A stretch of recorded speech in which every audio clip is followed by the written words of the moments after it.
Hey everybody, Rosy the Rascal 15 here, and today I'm going to be doing a review for two movies that I saw in the theater recently.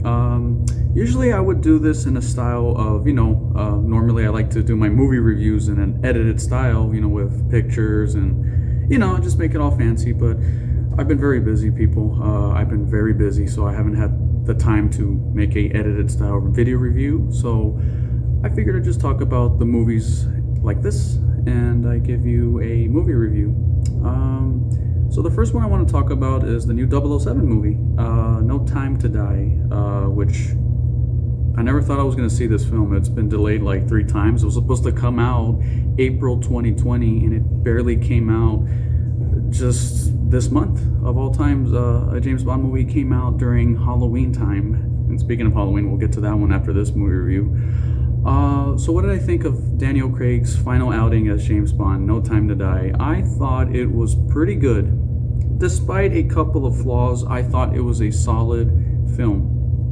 Now, I don't want to go on for the record to say that I'm a James Bond, aficionado. I know every James Bond movie like the back of my hand. You see, in 1962, Sean Connery, I'm not one of those people. I watch James Bond movies casually. I've seen most of them. I could right now name every single James Bond movie, like Dr. No, From Russia with Love, Goldfinger, You Only Live Twice, Thunderball, On Her Majesty's Secret Service, Diamonds Are Forever, Live and Let Die, Man with a Golden Gun, The Spy Who Loved Me, Moonraker, For Your Eyes Only, Octopussy, yeah, that's an actual title, A View to a Kill, The Living Daylights, License to Kill, GoldenEye, The World Is Not Enough, Tomorrow Never Dies, Die Another Day, Casino Royale, Quantum of Solace, and Skyfall, Spectre, and yeah, I think I pretty much named all of them.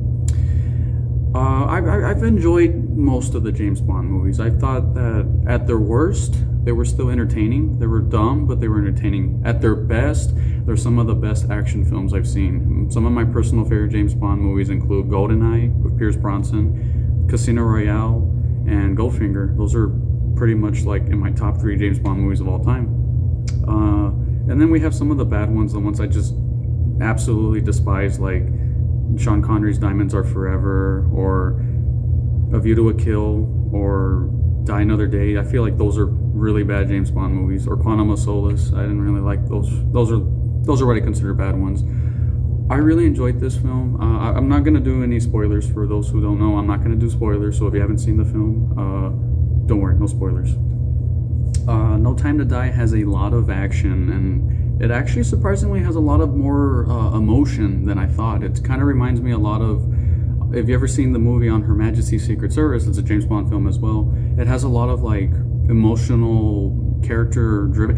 James Bond feels very human in this film, which some people may like, some people don't. I myself kind of prefer James Bond when we see a little bit of humanity in him. And granted, I know he's supposed to be an assassin that's a womanizer, so people don't want to see that. They're just there for James Bond, making bad puns and sleeping with women and showing off gadgets. I mean, that's kind of what you go for a James Bond movie for. But I really like they took this in a more serious direction. The action scenes are really well done. There's a really good action scene in the film that reminded me, at the end of the film, there's a really good action scene that reminded me a lot of a fight scene from a Die Hard film. There's a really good stairwell fight scene. It's really well choreographed and it's really well shot. I thought the Bond girl in it was pretty good, although we don't get to see her that much. Again, I don't remember the name, so I apologize if I don't remember all the people's names. But it's a good film. I like the Bond girl in this, and what I mean by the Bond girl, I mean that scene in the middle of the film that has James Bond being ambushed. There's a really good scene with a Bond girl who's only there sadly for 10 minutes. She's a wonderful actress. I remember her from Blade Runner 2049, which that's an amazing film if you've never seen it.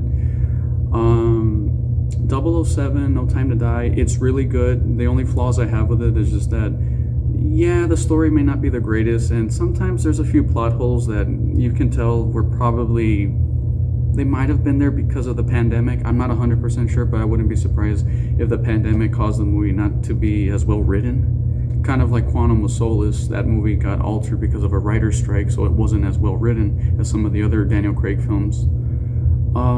But yeah, no, I enjoyed this one. I thought it was really fun, despite its issues. The villain was good, but I felt like he needed to be more developed. We didn't get enough of the villain in the film. I feel like The actor's really good. I think his name is. I hope I'm not pronouncing it wrong. I think it's like something Malik, Randy Malik, or Randy Malik. I think that's his name. I could be pronouncing it wrong. I apologize. But I've seen him in other films. He's great. He's wonderful. Obviously, he won an Oscar for playing Freddie Mercury in the Bohemian Rhapsody movie. Yeah, like no, as a James Bond, just casual fan, I enjoyed it. I really enjoyed it. It's not my favorite James Bond movie. It's definitely not my favorite Daniel Craig film. I much prefer Casino Royale or Skyfall, but I do prefer No Time to Die over movies like Quantum of Solace and Inspector. I do feel like it's better than those films. So it's right in the middle for me, this one. I'm going to give No Time to Die a solid 7 out of 10. I think it's a pretty good film. I wanted to give it an 8, but really my three flaws with the film is that some of the story's not great, and the villain not bad, just not well developed, and I do have some issues with the pacing. It could be a little slow at times, but the action scenes are really good, the performances are real top notch, and the cinematography is real good, and more than enough makes up for the small flaws with the story and some of the plot. Okay, so that's my review for No Time to Die. Now we're moving on to the next film. We're going to be talking about the new Halloween film. Michael Myers is back. You know, because everybody loves Michael Myers. He's been in every freaking film except the third one, which I already did a review. If you haven't seen my review for Halloween 3, I'll put a link down in the comment section or in the description below. Check out my review for Halloween 3 in case you haven't seen it. I also did a review for Halloween 2, the original Halloween 2, not the Rob Zombie one. We'll talk about that one day. Halloween Kills. I felt that Halloween Kills was a weird film. I felt like there was a lot of good ideas and a lot of stupid ideas. In a weird way, it's kind of like Halloween 2, not the Rob Zombie one, the original 1981 version. It feels like that, where the 2018 Halloween film was a kind of like a reboot of the franchise, where it took Michael Myers back to his roots. Like, it's just Michael Myers being atmospheric and eerie, and the tension is there, and it's very slow, and like classic John Carpenter Halloween. When I think of Halloween, I always think of a slow, atmospheric, very eerie movie of like, could Michael Myers be behind that bush?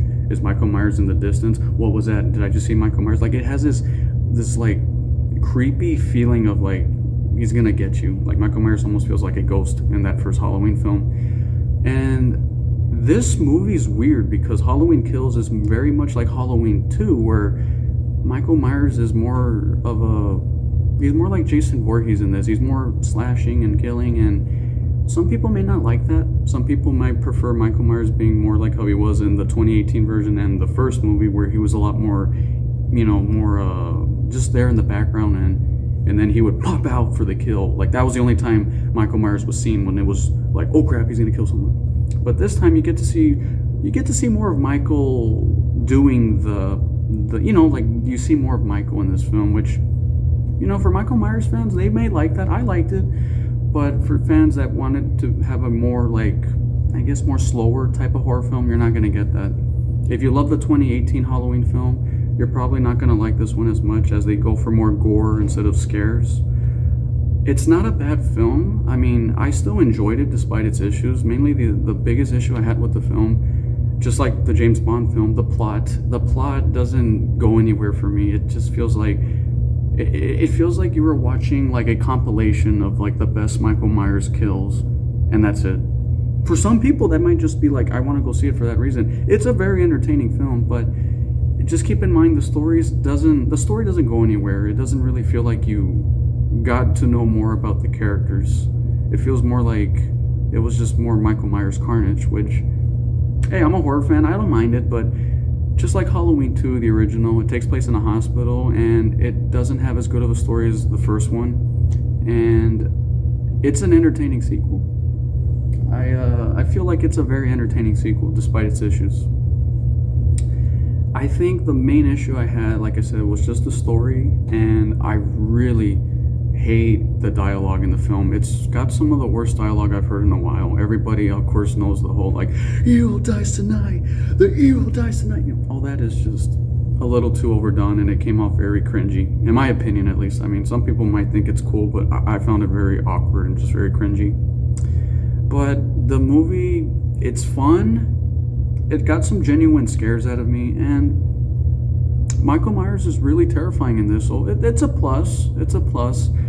If you're looking for a horror movie with a good story, you're not going to get that here. But if you just want to have just a fun horror movie you can watch in the background, you can do worse. And there are much worse Halloween sequels than this. Everyone likes to say right now that this is the worst Halloween movie in a while. I'm like, honestly, nothing's ever going to be worse than, in my opinion, nothing's going to be worse than those Rob Zombie films or Halloween Resurrection or Halloween 5 and 6. I feel like those were like the real low points of the franchise. Those range from either being very boring to just cringy dumb to just gratuitous, annoyingly bad. This is not that, thankfully. I would feel like this is like in the same vein as Halloween 2 and Halloween 4, where it's like, it's not a great film, but it's still a fun film. You can have enjoyment out of it. If you're a Michael Myers fan, you're going to eat up this movie and enjoy every moment of it, despite the horrible, horrible dialogue and the really bad script that doesn't really go anywhere. The movie's really well shot and it has a lot of good moments, but overall, I found this movie not as good as the 2018 version. It does do some things better than the 2018 Halloween film, where I feel like the 2018 one was just, I don't know, it felt like they gave it more care, like it had a more polished story. The only thing the 2021 Halloween Kills does better than the 2018 one is that I feel like it was scarier. In my opinion, this new Halloween movie was a little bit scarier. And the comedy was a little bit better too in this one. I didn't feel like it was as bad as the comedy in the 2018 one, but other than that, it wasn't as well paced and it wasn't as well written, and it definitely wasn't as well directed as that last film. And it's still the same director. It's still David Gordon Green. So I don't know. Maybe he wanted to make it just like the sequels, where less story but more Michael Myers. In my opinion, as a Michael Myers fan, I enjoy that. But somebody who loves filmmaking and loves good stories in films, I can't help but feel like this one was a little bit disappointing. I'm going to give Halloween Kills, I'm going to give it a solid 5 out of 10. It's right in the middle for me, because there's a lot of good things, but then there's a lot of bad things, so I don't know. I was going to give it a 6. I was going to say it's like up there with Halloween 2, but I feel like even the original Halloween 2 is better. Halloween 2 had a much better ending. That's another thing. Without getting into spoilers, Halloween Kills has one of the worst endings I've seen in a while to a horror film. It's so rushed and it's so anticlimactic. It sucks. It almost ruined the film. It almost ruined the movie for me. But anyways, Halloween Kills, 5 out of 10. I would say it's up there with Halloween 2 and 4 and H2O as being a decent sequel, but honestly, in my opinion, you're better off watching the original or the 2018 one. I feel like those are the Halloween films that are worth your time and money. Alright guys, Rosy the Rascal 15 saying, hope you enjoy my movie reviews. Stay awesome. God bless. And see you guys in the next Rosy the Rascal 15 video. Love you guys. Stay awesome. And watch out. Michael Myers could be behind you. Or it could be 007. You know, they should make a 007 movie with Michael Myers. I bet that would make a lot of money.